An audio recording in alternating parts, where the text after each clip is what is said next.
শ্রীমঙ্গল শহরের সুন্দর একটি সকালবেলা। ঘড়িতে এখন সময় 7টা। যেতে হবে শহর থেকে অনেক দূরে, প্রায় 70 কিলোমিটার। বলছি রাজকান্দি ফরেস্টের ভেতর লুকানো এক রহস্য, হামহাম ঝর্ণা। শ্রীমঙ্গল শহরের দারুণ সব রাস্তা উপভোগ করতে করতে আমরা ছুটে চলেছি। এক সময় আমাদের গাড়ি লাওয়াছড়া জাতীয় উদ্যানের মাঝখান দিয়ে ছুটে চলেছে। আমরা ধীরে ধীরে এগিয়ে চলেছি হামহাম ঝর্ণার দিকে। প্রায় 2 ঘন্টার এক রোমাঞ্চকর জার্নি শেষ করে আমরা চলে এসেছি কলাবন পাড়া নামক স্থানে। এখান থেকে রাস্তাপথ শেষ, আমাদেরকে এখন জঙ্গলে প্রবেশ করতে হবে। এখান থেকেই মূলত আমাদের হামহাম ঝর্ণার ট্রেকিং শুরু। আর ট্রেকিং শুরুর পূর্বেই আমাদেরকে একজন গাইড ম্যানেজ করতে হবে। আমাদের পায়ের তালুকে সুরক্ষিত রাখতে একজোড়া অ্যাঙ্কলেট কিনে নিলাম 50 টাকা দিয়ে, আর 10 টাকা দিয়ে একটা বাঁশের লাঠি কিনে নিলাম। সামনে যে মানুষটিকে দেখতে পাচ্ছেন তিনি হলেন আমাদের গাইড, তাকে 300 টাকা দিয়ে হায়ার করে নিলাম। জঙ্গলে ট্রেকিং করার সময় খাবার পানির যথেষ্ট প্রয়োজনীয়তা রয়েছে, সেজন্য আমরা সঙ্গে পানির বোতল নিয়ে নিলাম।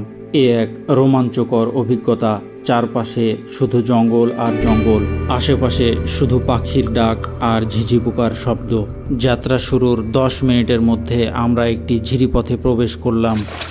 ঝিরিপথে প্রবেশ করে ফেলেছি, ঝিরি ধরে গিয়ে যাচ্ছি।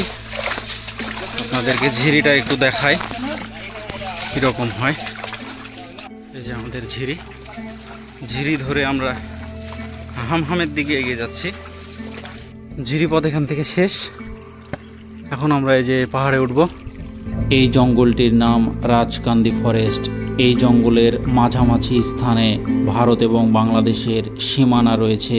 আমাদের চোখ কান খোলা রেখে সামনের দিকে এগিয়ে যেতে হচ্ছিল, কেননা এই বনের ভেতরে রয়েছে বিভিন্ন প্রজাতির পশু পাখি।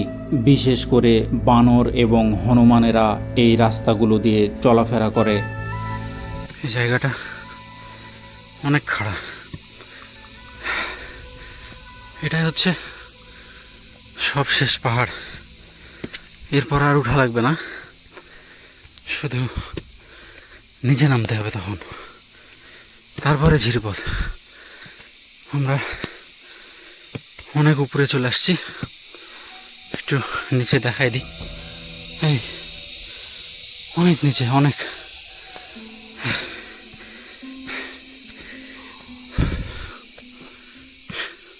দেখতে দেখতে আমরা প্রায় 14টি পাহাড় অতিক্রম করে এসেছি। আমরা এখন আছি সর্বশেষ পাহাড়ের চূড়ায়। এখান থেকে আমাদেরকে ঠিক নিচে বেয়ে যেতে হবে। আর হামহাম ট্রেকিংয়ের এই জায়গাটাই হচ্ছে সবচেয়ে বেশি ঝুঁকিপূর্ণ।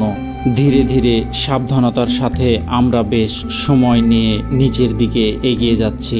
একটি অসাবধানতা আপনার জীবনের মোড় ঘুরিয়ে দিতে পারে।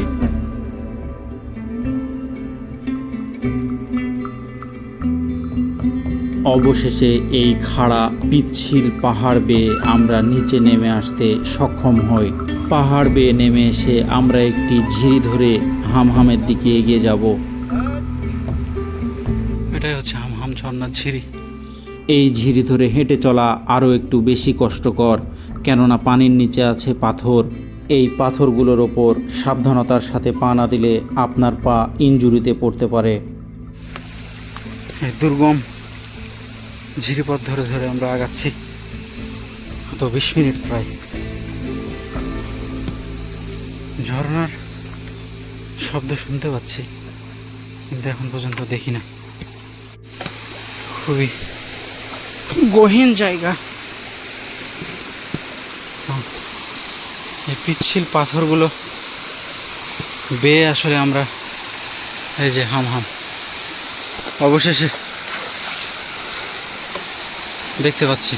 130 থেকে 170 ফুট উচ্চতার এই সুন্দর ঝর্ণাটি দেখার জন্য এই প্রকৃতি, এই জঙ্গল, এই পাথুরে জলপথ আমার চরম ধৈর্যের পরীক্ষা নিয়েছে।